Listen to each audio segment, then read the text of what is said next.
Sugar Zulu Tango portable. Right, hello and welcome. This is going to be a quick video because I'm on holiday with family, having a much needed rest.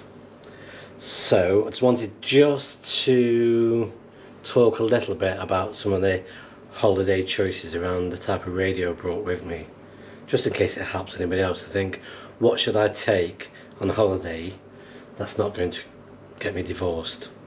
So we're here in it's a holiday cottage, a holiday house. It's a single story house, and there's two families here and a third family which is all connected. The larger family is in a nearby house, so we are sharing this space between a number of us with children around and teenagers. So I had to think about what radio could I bring with me to get a few minutes here and there to play some radio, maybe even get the radio onto the beach, which hasn't happened yet, and it may not happen.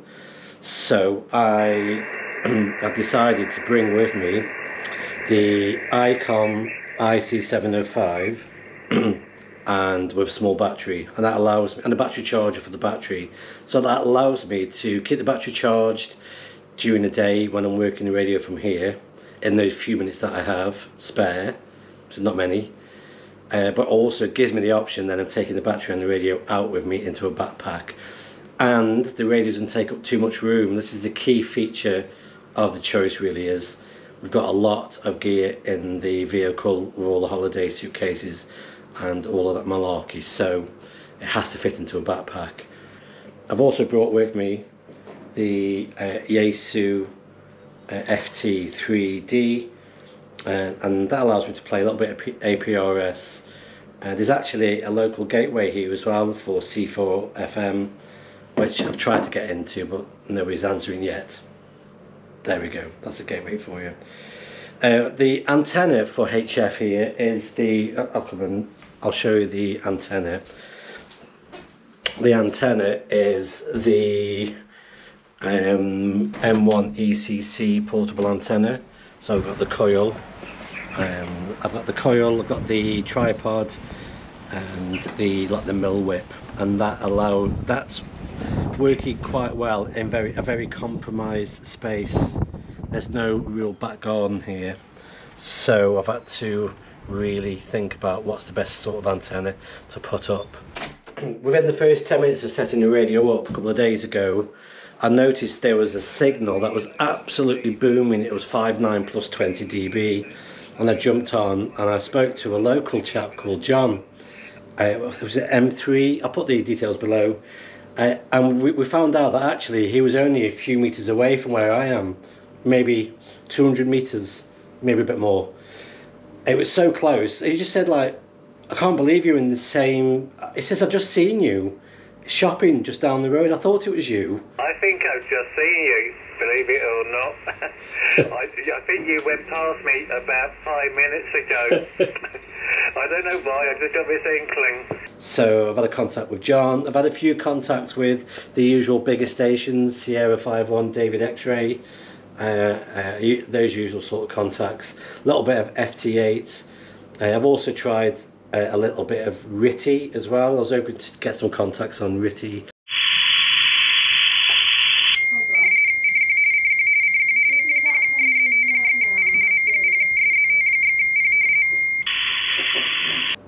I've also brought with me, I'll show you the it's all a compromise. Okay, because I'm here with the family, it's more about the family time, so it is a compromise. So my little makeshift ham radio shack is completely makeshift. You'll laugh when you see this. Just get in amongst all these towels. So I'm here, and it's like a covered porch, and this is my radio setup. So yeah, all I've got an upturned laundry basket with the radio on.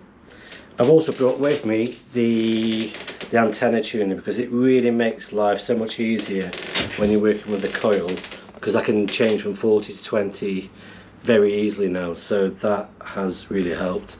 I've brought a little power pack as well. because I can actually charge the Icom with USB as well as running off this battery. So there's my little battery for it, and it's working really well.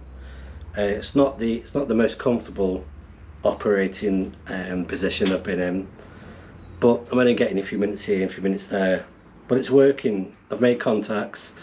I've been able to listen to lots of long distance stations coming in. I've not been able to make contact with any of them on 10 watts into the setup, but it means I'm having fun. It's working.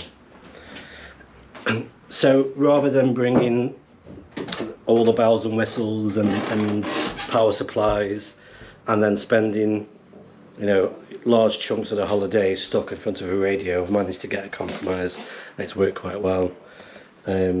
Delta Zero Golf is absolutely cream crackered. She's been out on many beach walks, so I was going to go out this afternoon with a dog, but she's too tired to take out. I may go out later on and try a little bit on a local hill with the 2 meters.